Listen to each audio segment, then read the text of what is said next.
آپ اس کو آگے بڑھائیں. کفا بالمرء کذبا ان یحدث بکل ما سمع, کہ جو بات بھی انہوں نے سنی یا آج کے دور میں سوشل میڈیا پہ دیکھی اور بغیر تحقیق کے اس کو آگے لے جایا جائے. تو اس حوالے سے میں ہمیشہ یہ دیکھتا ہوں کہ اب رسول اکرم صلی اللہ علیہ وسلم کے حوالے سے ہمارے پاس جو اس وقت رسول اکرم صلی اللہ علیہ وسلم کے مخالفین تھے, ان کے جو الزامات آئے ہیں وہ محدود الزامات ہیں. مجنون تھا, ساحر تھا, نعوذ باللہ, بہت سارے الزامات اس وقت انہوں نے لگائے ہوں گے, لیکن وہ ہم تک نہیں پہنچے اس لیے کہ آپ نے منع فرمایا تھا. اور رسول اکرم صلی اللہ علیہ وسلم کے صحابہ کرام تھے, پھر انہوں نے پھیلایا نہیں ان کو, اور پھر اس وجہ سے آج تاریخ کے صفوں میں وہ ہمارے لیے موجود نہیں ہے. تو میں سمجھتا ہوں کہ اس سے ہمیں سبق سیکھنا چاہیے. یہ جو ہم کہتے ہیں کہ ہمارا دین جو ہے وہ, اور بے شک ہمارا دین آنے والے زمانوں کے لیے ہم تو کہتے ہیں مکمل اور آخری کتاب, اور احادیث کی کو بھی آپ دیکھیں تو ہمیں اس کے اندر بڑی, جسے آپ نے بالکل, مجھے ایسے لگتا ہے کہ یہ آج کے دور پہ کتنی ریلیونٹ ہے, یہ بات کتنی ریلیونٹ ہے, لگتا ہے کہ ہی آج کے دور کے لیے گئی تھی. تو یہ بھی حسن ہے, اور میرا خیال ہے کہ ہم ویسے تو بڑا کہتے ہیں اچھا جی اسلام میں یہ جائز ہے, اسلام میں یہ جائز نہیں ہے, اور پانی ایسے پینا چاہیے, اور روزہ اور نماز, ان چیزوں کے جو ہمارے آپریشنل آداب جو ہے نا ایک دین کے, ان پہ تو ہم بڑا فوکس کرتے ہیں, لیکن وہ دین کے آداب جس سے ہماری شخصیت سازی ہونی ہے, جس سے ہمارا رہن سہن بدلنا ہے, اس پہ ہم ذرا کہتے ہیں نہیں یہ ذرا مشکل کام ہے, اس کو ہم اگنور کر دیتے ہیں. کیا ایسا ہے؟ بالکل ایسا ہی ہے ہمارے ہاں. یعنی میں بالعموم, کیونکہ میں نے مختلف ممالک کو دیکھا ہے, وہاں پہ جو صورتحال میں دیکھتا ہوں وہ مجھے بہت مختلف لگتی ہے. ہمارے ہاں یہ ہے. مختلف کیسے؟ وہ میں مثلاً میں آپ کو بتاؤں کہ ایک ذاتی تجربہ آپ کو بتاؤں کہ میں کرویشیا گیا. اچھا. اب کرویشیا ایک دور دراز کا ملک ہے, تاریخ میں زیغرب ہم نے سنا ہے. تو وہاں ظاہر ہے کہ جمعے کا دن تھا, ہمیں تلاش ہوئی کہ ہم جمعے کی نماز پڑھیں, اور گوشت حلال نہیں ملتا تھا, تو ہمارا خیال تھا کہ ہم کہیں سے کھانا بھی کھا لیں, حلال کھانا کھا لیں.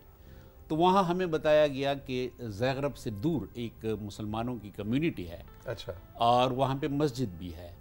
تو وہاں ہم گئے جمعے کی نماز میں, تو وہاں ہم نے مسلمانوں کو دیکھا, تو جو چیز مجھے پسند آئی کہ وہ جس اطمینان سے مسجد میں بیٹھے تھے, اور جس اطمینان سے انہوں نے وہاں پہ سنتے ادا کی اور پھر نماز پڑھی, اور پھر وہ بھاگے نہیں نماز کی تکمیل کے بعد. جس طرح ہم یہاں پہ مسجد میں سلام جب امام پھیرتا ہے تو ہم یوں بھاگنا شروع کر دیتے ہیں جس طرح مرغوں کا ٹھوکرا آپ نے کھول دیا ہے, مرغیاں نکلنا شروع ہو گئی ہیں. نہیں, وہاں پہ میں نے ایسا نہیں دیکھا. اور پھر آرام سے لوگوں نے وہاں پہ سنتے ادا کی, پھر دعا پڑھتے رہے.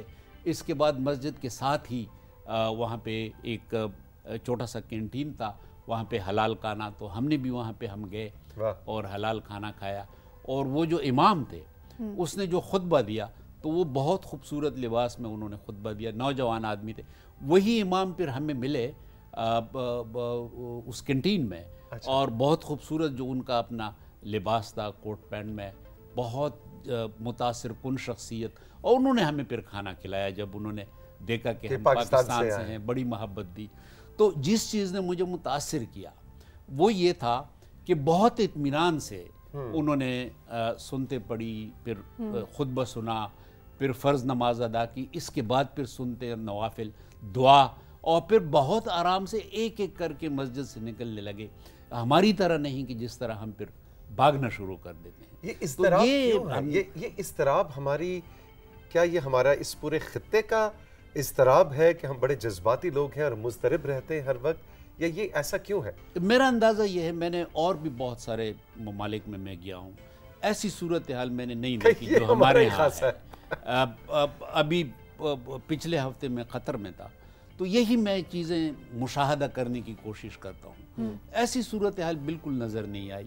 میں عجیب ممالک میں جو کہ بہت کم لوگوں کو معلوم ہے گیا ہوں. مالدیپ میں ہمارے پاکستانی بہت کم جاتے ہیں, لیکن مالدیپ میں میں نے ایسی صورتحال دیکھی, کس طریقے سے وہاں پہ منظم مسجدیں ہیں, کس طریقے سے لوگ آتے ہیں, اور اعلیٰ درجے کی صفائی, جی وضو خانے جو ہیں, یا پھر اعلیٰ درجے کا نظم جو ہے امام کا, مؤذن کا, خوبصورت آوازوں کے ساتھ وہ قرآن پاک کی تلاوت کرتے ہیں, نماز پڑھاتے ہیں, اذان دیتے ہیں. تو ایک عجیب سی کیفیت. تو ہمیں یقیناً ایک ریٹروسپیکشن کی, محاسبے کی ضرورت ہے کہ ہمارے ہاں کیوں یہ اس قسم کی کیفیت ہے جس کا آپ نے ذکر کیا, ایک اضطراب کی کیفیت. اضطراب کی بات کی آپ نے, کہا کہ ہم لوگوں میں بہت جلدی ہے, تیزی ہے, ہماری کوشش ہوتی ہے کہ جلدی جلدی ہر کام ختم کریں, چاہے وہ عبادت ہے یا کچھ بھی ہے. اسی طرح سوشل میڈیا کی اگر بات کی جائے تو آج کل ہم وہاں بھی یہی کرتے ہیں. کسی بھی ایپ پہ ہمارے سامنے کوئی احادیث آ جاتی ہیں یا کوئی بھی آیت آ جاتی ہے, ہم اس کی تصدیق کیے بغیر آگے بھیجنا شروع کر دیتے ہیں. اس پہ آپ تھوڑی روشنی ڈالیے گا کہ کیا یہ چیزیں ٹھیک ہیں یا پھر ہر چیز کی ایک مکمل طریقے سے تصدیق کر کے اس کے بعد آگے بھیجنی چاہیے؟ یہ ہمارے ہاں تو یہ روایت ہے نہیں کہ ہم انکنفرمڈ معلومات کو, چیزوں کو ہم آگے بڑھاتے ہیں. جی, ضرورت تو اس بات کی ہے کہ جب تک کوئی ایتھینٹک مصدقہ حوالہ نہ ہو اس وقت تک کسی چیز کو آپ آگے نہ بڑھائیں. بالخصوص اگر وہ بات یا وہ پوسٹ کسی کی توہین پر مبنی ہو, کسی کی انسلٹ پہ مبنی ہو, تو اس میں تو بہت احتیاط کرنی چاہیے. اور اگر وہ ایسی ہو کہ وہ مثلاً معاشرتی نقصان ہو, اس میں ایک معاشرے پہ اس کا منفی اثر پڑنے والا ہو, تو اس قسم کی پوسٹیں یا اس قسم کی معلومات جو ہیں اس میں تو بالکل آپ کو اور ہم سب کو یا ہماری اولاد کو, ہماری جو نئی نسل ہے اس کو حصہ دار نہیں بننا چاہیے. محترم قبلہ ایاز صاحب ہمارے ساتھ موجود ہیں, کاؤنسل آف اسلامک آئیڈیالوجی کے چیئرمین ہیں, اسلامک اسکالر ہیں. رائزنگ پاکستان میں ساتھی وقت ہے ایک چھوٹے سے وقفے کا. وقفے کے بعد جب واپس آئیں گے تو ذرا آج قبلہ ایاز صاحب پہلے بھی رائزنگ پاکستان میں تشریف لا چکے ہیں, کچھ ان کی ذاتی زندگی کے حوالے سے بات کریں گے کہ ان کا تعلق کہاں سے ہے, تعلیم انہوں نے کہاں سے حاصل کی, اور اب جب یہ مڑ کے دیکھتے ہیں اپنی جوانی کے دور کو, اپنی تعلیم کو, اپنی ریسرچ کو, اور اپنی کچھ کہانیاں انہوں نے سنائی بھی ہیں, تو ذرا پرسنل لائف قبلہ ایاز صاحب کی آپ کے سامنے انفولڈ کریں گے رائزنگ پاکستان میں. رہیے ہمارے ساتھ, ابھی ملتے ہیں.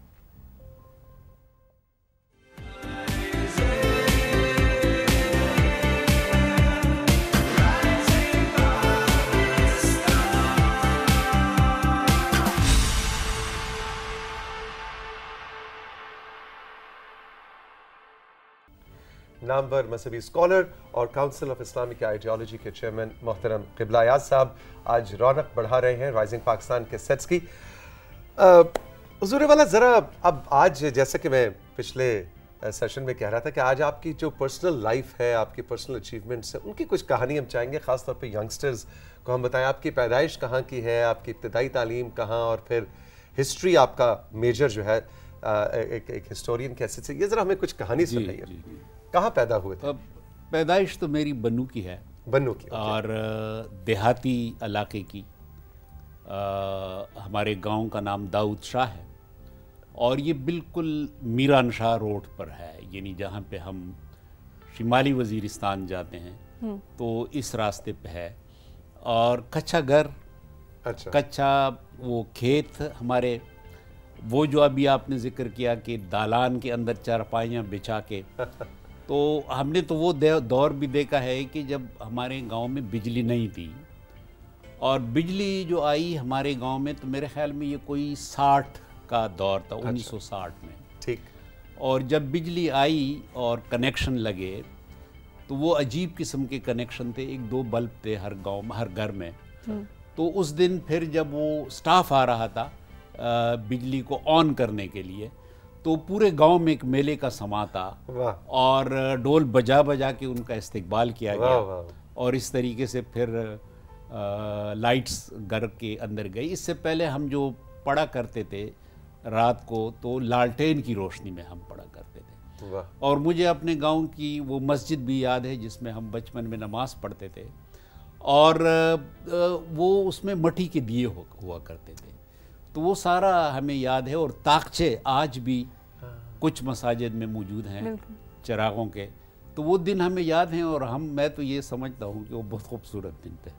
پھر اس کے بعد کیا آپ نے اپنی تعلیمی سفر جاری رکھا, تو پھر آپ ایڈنبرا گئے, وہاں سے آپ نے اسپیشلائزیشن کی ہسٹری میں, لیکن اس سے پہلے پاکستان میں کہاں, کس کالج یونیورسٹی سے؟ پھر ابتدائی تعلیم تو میری اسکول میں ہوئی, بنو ہی میں. ٹھیک ہے. اور سچی بات یہ ہے کہ وہ گورنمنٹ اسکول تھے, پبلک اسکول تھے, اور بے انتہا اچھے اسکول تھے. یعنی ہم جو کچھ ہیں ان اسکولوں کی وجہ سے. No doubt. اور آج بھی میں یہ کہتا ہوں کہ اگر تعلیم کو دہلیز پہ پہنچانا ہے تو اس کا طریقہ جو ہے وہ پبلک سکولز ہی ہیں, سرکاری سکولز ہی ہیں. بے شک. کیونکہ یہ دو ادارے ہیں کہ جو آپ کو ہر گلی میں, پہاڑ کی چوٹی پر, ہر جگہ آپ کو ملتے تھے اور اب بھی ملتے ہیں, لیکن اب تعداد کم ہو گئی ہے. ایک آپ کا سرکاری سکول ہر گاؤں میں ہوا کرتا تھا, ہر پہاڑ کی چوٹی پہ بھی آپ کے سکول تھے. ہم سوات میں گئے ہیں پہاڑوں کی چوٹیوں پہ, وہاں پہ ہم نے گورنمنٹ سکول دیکھے ہیں. اور ایک ڈاکخانہ, ایک تو ڈاکخانے کا نظام ہوتا تھا, یا پھر ایک ایسا نظام ہوتا تھا کہ مثلا پراپر ڈاکخانہ تو نہیں ہوتا تھا, لیکن وہاں کا کوئی سرکاری ملازم, بالخصوص سکول کا ٹیچر, وہ ذمہ دار ہوتا تھا. وہ پھر لوگوں کو خطوط بھی پہنچاتا تھا, دور دراز سے جو خطوط آتے تھے, اور وہ پھر لکھتا بھی تھا لوگوں کے لیے. اور پھر وہ ایک ڈاکخانے کا ایک جس طرح ذمہ دار, اس کو بہت تھوڑی سی ایک الاؤنس کی شکل میں کچھ پیسے ملتے تھے. تو یہ دو نظام اب رفتہ رفتہ ہم ختم کر رہے ہیں. دوبارہ ان کی احیاء کی ضرورت ہے, بالخصوص جو سرکاری سکول ہیں. یہ جو ہمارے پرائیویٹ سکولز ہیں, ان کی رسائی ممکن نہیں ہے عام دیہاتوں تک, غریب لوگوں تک. چنانچہ اب ہمارا نظام تعلیم جو ہے پورا سلسلہ وہ یہ طبقاتی بن رہا ہے. جن کی جیب میں پیسے ہیں ان کی رسائی تو تعلیم تک ہے, لیکن جو ہمارا نوجوان, جو ہمارے بچے ٹیلنٹ کی صورت میں موجود ہیں دیہاتی علاقوں میں, وہ محروم ہو رہے ہیں. تو اسی طریقے سے ہم نے گورنمنٹ سکول میں, پھر گورنمنٹ کالج بنو میں, اور اس کے بعد پشاور یونیورسٹی میں آیا. 1975 میں نے ایم اے اسلامیات کیا. تاریخ چونکہ میری پسند کا ایک موضوع تھا, تو پھر جب مجھے اسکالرشپ حکومت پاکستان نے دیا, قائد اعظم اسکالرشپ, تو میں نے کوشش کی کہ اچھی سی یونیورسٹی میں تاریخ میں مجھے داخلہ ملے. تو اسلامی تاریخ میں ایڈنبرگ یونیورسٹی میں مجھے داخلہ ملا, اور 80 سے لے کے 85 تک میں نے وہاں پہ اسلامک ہسٹری میں, تاریخ اسلام میں نے وہاں سے پی ایچ ڈی کی. تو وہ جو ایڈنبرگ کا دور تھا, سچی بات یہ ہے کہ اس نے, میں اس کا اعتراف کرتا ہوں کہ میرے لیے ایک دنیا جو تھی وہ جس طرح ہوتے کڑکی کھول دی دنیا کی. اور وہاں پہ دنیا بھر کے اسکالر سے ہماری ملاقات ہوئی, دنیا بھر کے اسکالرز وہاں زیر تعلیم تھے.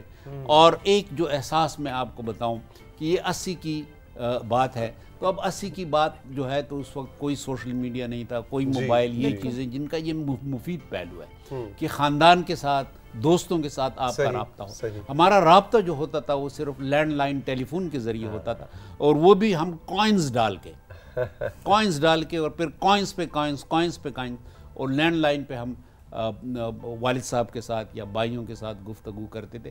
تو ابتدا میں بے انتہا ہوم سکنس تھی. یعنی میں آپ کو بتاؤں کہ وہ دن میں دوبارہ ان کی یاد دہانی ہو کہ کس قدر ہوم سکنس تھی. لیکن جب میں نے وہاں سے پی ایچ ڈی کی, جب واپس آ رہا تھا, یعنی جب گیا بھی تو میں کبھی رو دیتا تھا, اور جب واپس آ رہا تھا تو پھر بھی رو رہا تھا, کیونکہ جو وہاں پہ میں نے اکیڈیمک لائف دیکھی, جو میں نے وہاں پہ سیکھا, جو دوستیاں بنی, اور بالخصوص جو ایک علمی تحریک تھی, اس سے میں آشنا ہوا. تو اس کی کمی اور وہ جدائی جو تھی وہ بہت تکلیف دہ تھی. اور ایڈنبرگ خوبصورت شہر بہت خوبصورت شہر. It is one of the most beautiful cities in Europe. بالکل. جی آپ کچھ کہہ رہے ہیں؟ پشاور یونیورسٹی کے آپ Islamic and Arabic studies department کے ڈین بھی رہ چکے ہیں, ایکٹنگ وائس چانسلر بھی تھے, وہیں سے پڑھا, دوبارہ اسی یونیورسٹی میں آئے. وہ سفر جو ہے اس کے بارے میں کچھ بتائیے گا. پشاور یونیورسٹی کی ایک بڑی ہسٹری ہے, اور جو میں سمجھتا ہوں کہ ہمیں ایک لحاظ سے ایک اللہ کا شکر ادا کرتا ہوں کہ جب میں ایڈنبرگ سے آیا تو اس وقت بدقسمتی سے ایک عجیب صورتحال ایسی تھی, اور آج بھی جب میں یہ دیکھتا ہوں, یہ نقل کی وبا بہت عام. بالکل.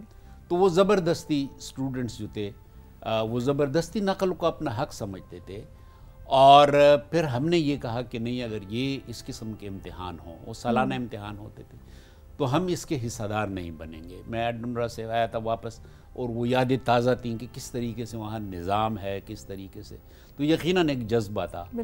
تو پھر میں وہاں کی جو ٹیچرز ایسوسی ایشن تھی پیوٹا, اس کا میں جنرل سیکرٹری بنا. تو ہم نے فیصلہ کیا کہ ہم ایسے امتحان میں حصہ دار نہیں بنیں گے. تو پھر اسٹوڈنٹس بھی بڑے نوجوان, وہ بھی انہوں نے ایک تنظیم بنائی جس کا انہوں نے نام رکھا